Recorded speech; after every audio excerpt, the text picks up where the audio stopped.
The sooner that we become less impressed with our life, with our accomplishments, with our career, with whatever that prospect is in front of us, the sooner we become less impressed and more involved with that and these things, the sooner we get a whole lot better.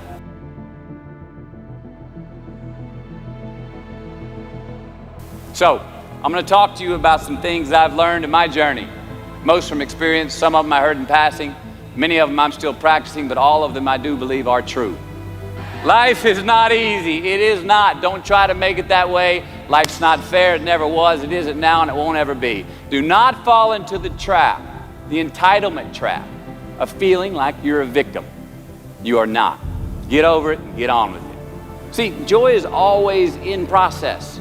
It's under construction. It is in constant approach, alive and well in the doing of what we're fashioned to do and enjoying. Define success for yourself. So the question that we got to ask ourselves is what success is to us, what success is to you. Is it more money? That's fine. I got nothing against money. Maybe it's a healthy family. Maybe it's a happy marriage. Maybe it's to help others, to be famous, to be spiritually sound, to leave the world a little bit better place than you found it. Continue to ask yourself that question. Now your answer may change over time, and that's fine, but do yourself this favor. Whatever your answer is, don't choose anything that will jeopardize your soul.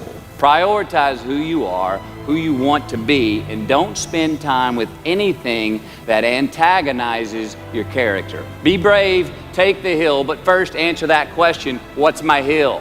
So first, we have to define success for ourselves. And then we have to put in the work to maintain it. Take that daily tally. Tend our garden. Keep the things that are important to us in good shape. It is just as important where we are not as it is where we are. Look, the first step that leads to our identity in life is usually not, I know who I am, I know who I am. That's not the first step. The first step's usually, I know who I am not. Process of elimination. Defining ourselves by what we are not is the first step that leads us to really knowing who we are. You know that group of friends that you hang out with that they really might not bring out the best in you? You know, they gossip too much, or they're kind of shady. They really aren't going to be there for you in a pinch. Or how about that bar that we keep going to that we always seem to have the worst hangover from? Or that computer screen, right? That computer screen that keeps giving us an excuse not to get out of the house and engage with the world and get some real human interaction. Or how about that food that we keep eating, the stuff that tastes so good going down, it makes us feel like crap the next week, when we feel lethargic and we keep putting on weight? Well, those people, those places, those things, stop giving them your time and energy. Just don't go there. I mean, put them down. And when you do this, when you do put them down, when you quit going there, and you quit giving them your time, you inadvertently find yourself spending more time and in more places that are healthy for you, that bring you more joy. Why? Because you just eliminated the who's, the where's, the what's, and the when's that were keeping you from your identity.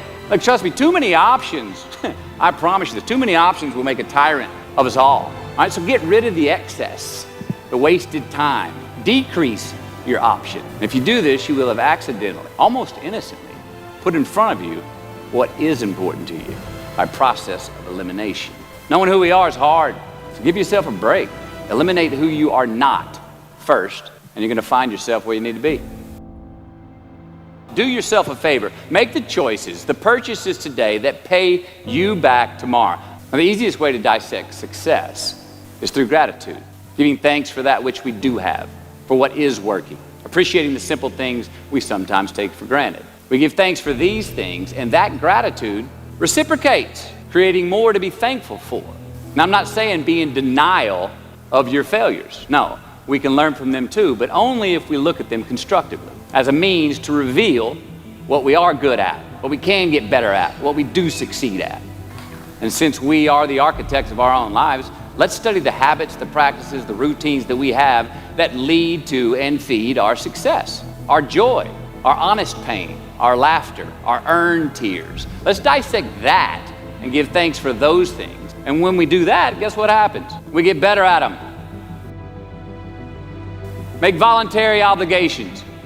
I'm talking about the you versus you obligations. We have to have them. Now again, these are not societal laws and expectations that we acknowledge and endow for anyone other than ourselves.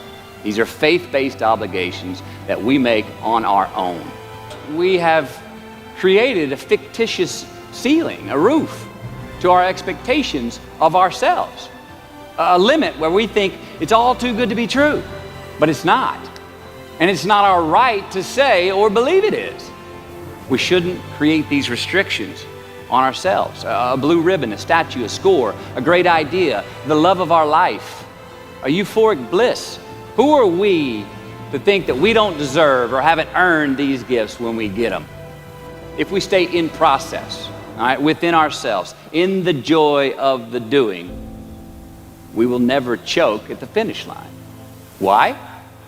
Because we aren't thinking of the finish line. Because we're not looking at the clock. No, we're in process. The approach is the destination, and we are never finished. We do our best when our destinations are beyond the measurement, when our reach continually exceeds our grasp, and when we have immortal finish lines. Now, when we do this, the race is never over. The journey has no port. The adventure never ends because we are always on the way.